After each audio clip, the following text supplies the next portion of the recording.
lahir di negeri yang kaya alam dan budayanya, menciptakan fundamental kuat bagi Bank Syariah Indonesia, selalu berperan aktif dalam pesatnya pembangunan dan bertumbuhnya ekonomi, dengan berbagai inovasi produk dan layanannya yang ramah. Membangun Indonesia, membangun manusia. Bank Syariah Indonesia. Assalamualaikum warahmatullahi wabarakatuh. Alhamdulillahirabbil alamin wa bihi nasta'in wa ala umur dunya waddin. Wassalatu wassalamu ala asrofil anbiya wal mursalin wa ala alihi washabbihi ajma'in, amma ba'du. Allahumma shalli ala sayyidina Muhammad wa ala ali sayyidina Muhammad. Kawan akurat yang berbahagia, yang selalu dicintai oleh Allah Subhanahu wa taala dan dirindukan oleh Rasulullah sallallahu alaihi wasallam. Kawan akurat, di dalam diri kita terdapat anggota tubuh yang merupakan raja atau pemimpin dalam diri kita, yaitu adalah hati. Hati adalah penggerak dalam diri kita yang menerima ilmu pengetahuan. Hati juga adalah titik keimanan kita kepada Allah, titik keimanan kita kepada Rasulullah.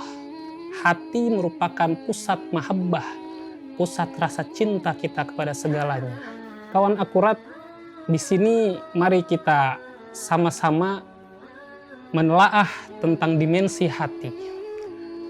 Kalau boleh saya analogikan, hati jika kita analogikan ibarat sebuah rumah. Sebuah rumah yang memiliki 4 sisi, di mana sisi pertama adalah halaman rumah, sisi yang kedua adalah ruang tamu, sisi yang ketiga adalah kamar tidur, kemudian sisi yang paling aman adalah brankas atau lemari khusus yang punya tuan rumah. Begitupun dengan hati kita.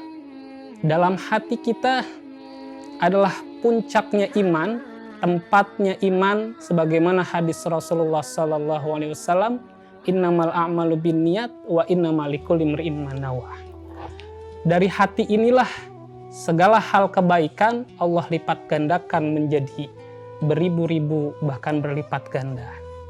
Maka kalau kita telaah, hati kita juga memiliki 4 dimensi. Dimensi yang pertama adalah sudur atau sodrun. Lafadz sodrun di dalam Al-Quran sebanyak 33 kali, yang mana hampir semuanya bermakna hati dan juga bermakna ilmu pengetahuan. Maka dalam sudur ini adalah tempatnya datangnya ilmu, dan juga sesuai dalam firman Allah dalam surat An-Nas, alladzi yuwaswisu fi sudurin nas. Bisikan kejahatan masuk ke dalam dada manusia.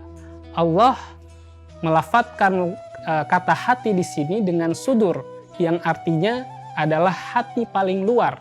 Sebagaimana halaman rumah kita, orang dapat melewati halaman rumah kita, baik itu kenal atau tidak kenal, halaman terbuka luas. Begitupun dengan hati kita yang paling luar, sudur, semua orang dapat melihat hati kita paling luar. Maka bisikan-bisikan segalanya masuk pertama melalui sudur. Kawan akurat, kemudian dimensi yang ketiga ialah kolbun. Kolbun di sini yang umumnya kita tahu hati adalah kolbun. Maka kolbun di sini adalah ruang tamu. Ruang tamu, jika ada tamu yang ingin datang ke rumah kita, maka kita persilakan kalau kita tahu apa maksud dan tujuannya. Jika kita tidak mengenal dan tujuannya buruk, kita mampu, kita berhak mengusir tamu tersebut. Begitupun dengan hati kita dalam dimensi kolbun. Dalam dimensi kolbun, seharusnya kita mampu memilah-milih tamu yang dapat masuk ke dalam hati kita tersebut.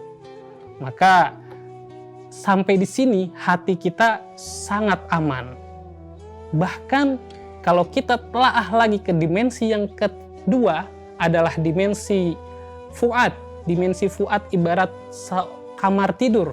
Kamar tidur hanya ada atau hanya yang bisa masuk adalah tuan rumah yang mempunyai hak dan mempunyai berhak memilah-milih siapa yang bisa masuk. Begitupun dengan hati kita, fuad selayaknya hanya kita yang dapat mengenal, mengetahui kondisi dalam hati kita di dimensi fuad. Kawan akurat, kemudian dimensi yang paling aman, yang bahkan dalam rumah kita, keluarga kita tidak memiliki password tersebut, hanya kita yang memiliki passwordnya, yaitu adalah lubun, dimensi paling aman, dimensi yang paling dalam, yaitu seperti berangkas dalam rumah. Kalau berangkas di dalam rumah yang isinya duit berjuta-juta, berpuluh-puluh sertifikat rumah dan segala macam, itu hanya kita yang memegang passwordnya.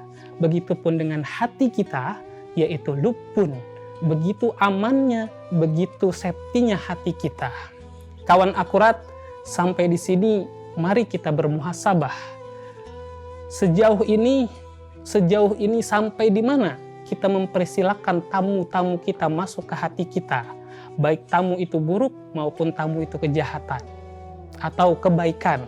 Karena segala hal yang kita lakukan tergantung pada hati kita. Hati kita dapat menginstruksikan akal kita, kemudian dapat kita gerakan sesuai instruksi pada hati kita.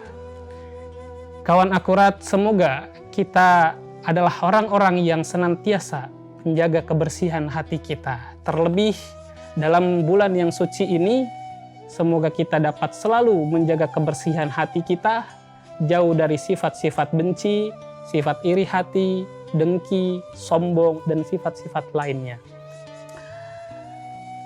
Kawan akurat, semoga kita semua tergolong orang-orang yang selalu menjaga kesucian hati dengan menjaga zikir kita untuk selalu terjaga dari bisikan-bisikan setan dan bisikan godaan-godaan yang lainnya. Dengan asma Allah, la ilaha illallah. Terima kasih, semoga semuanya berhati bersih, lembut seperti Rasulullah SAW. Assalamualaikum warahmatullahi wabarakatuh.